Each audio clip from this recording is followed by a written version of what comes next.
1 over NB. So if that's true, then NB contains some integer multiple of cycles of this sinusoid. And then I'm going to argue this would take a minute to prove, but you can do it on your own. For most values of FD, there are some for which this doesn't work, but most of the time, summing over an integer number of cycles of a cosine will result in 0. So this should end up as 1 over NB, sum from k equals 1 to NB. Sum over this guy should be 0 because it's over a sinusoid. You're basically summing this. So that should end up as 0. This guy is sum over k equals 1 NB of 1/2, which ends up being NB over 2. So you get 1 over NB times NB over 2, which is 1 over 2. And remember, that's the norm squared. So therefore, what I have to do to orthonormalize is divide by the norm, which is the square root of this.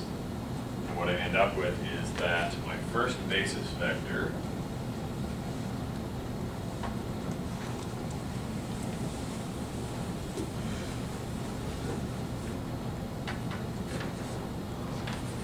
Sx is equal to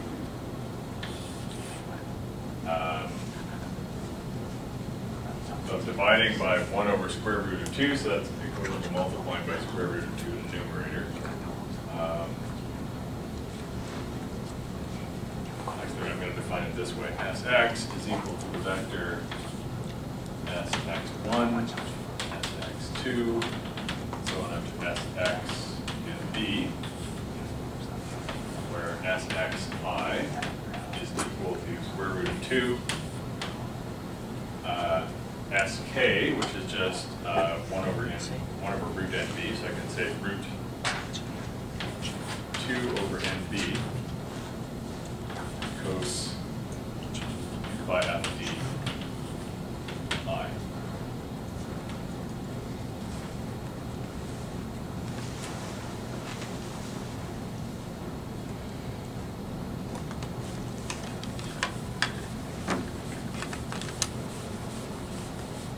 Second part of this, Sy, what I do there is I remove the component in the direction of Sx. So what I do is I take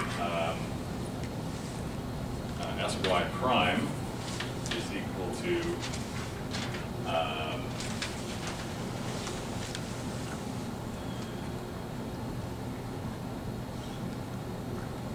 my original Sy was Sk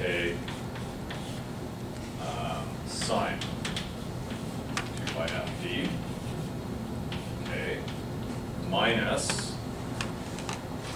the component in the direction of Sx. So minus Sx, so let's say that's a vector, minus Sx times the component in that direction is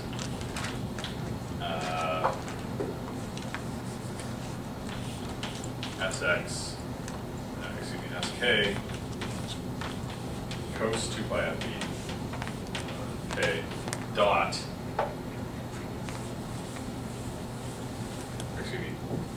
sort of back up, Sx times this vector dot this vector. And that's the component in the Sx direction. So it's Sx dot the vector formed by Sk sine by Fdk.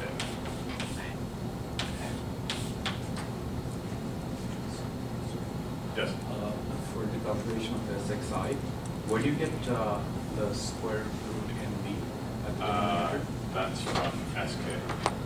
That was 1 over root NB. NB. Yeah. Okay, so what is this dot product? What I'm going to show is that this dot product is, I'm going to hand wave and say this dot product is 0. Why is it 0? It's because Sx is this, Sx is cos 2 pi Fdi dot Sk sine 2 pi Fd Okay, so basically what I'm doing is I'm multiplying cos and sine. What is that? There's a trig identity that we said, which it would be 1/2 sine 2 pi 2fd. Okay, and I'm summing that over, because of this assumption, I'm summing that over an integer number of cycles, and so therefore this dot product is 0, and I'm left with this. So basically this follows from the fact that cos and sine are orthogonal to each other. I have to hand wave a little bit here because there are some, the way discrete time signals work, there are some values of frequency for which this actually doesn't happen. So, and I don't want to deal with that detail, but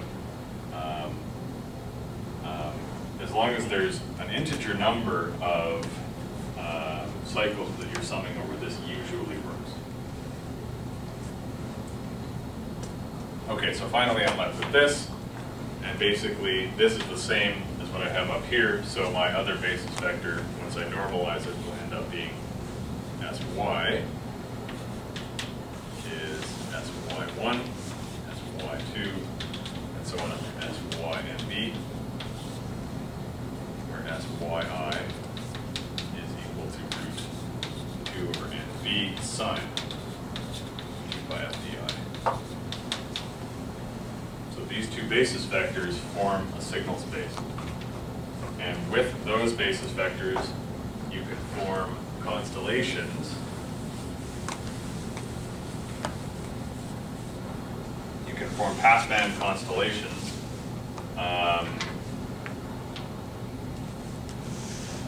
where you can form passband constellations that are of the form of phase shifts, phase and amplitude shifts.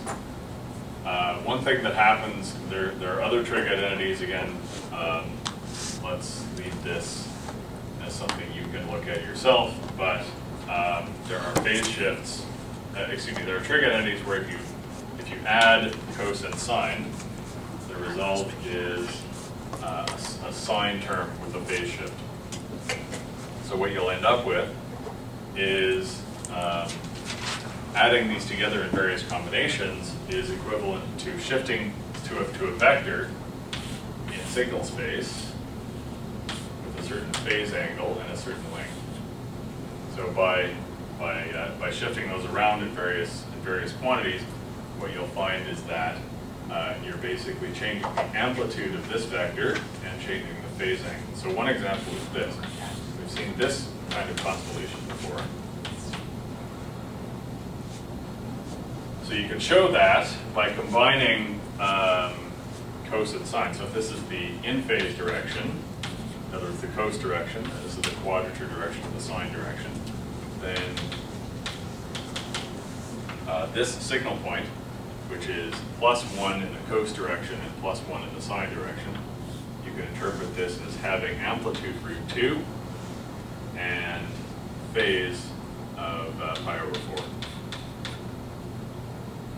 This one you can interpret again as having amplitude √2 and phase 3 pi/4. Again, you can show this. This is actually true. You can show it with trig identities based on summing up coses and sines with different amplitudes and so on. So this is 5 pi/4 and that's 7 pi/4. It gets more complicated. So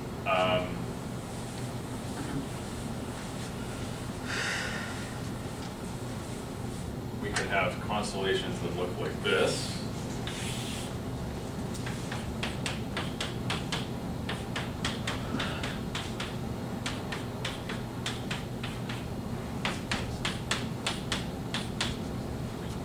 So let's let that be +3, +1, -1, -3.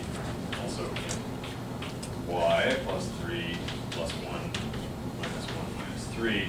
Then point up here, this would be a phase of pi/4 and an amplitude of, let's see,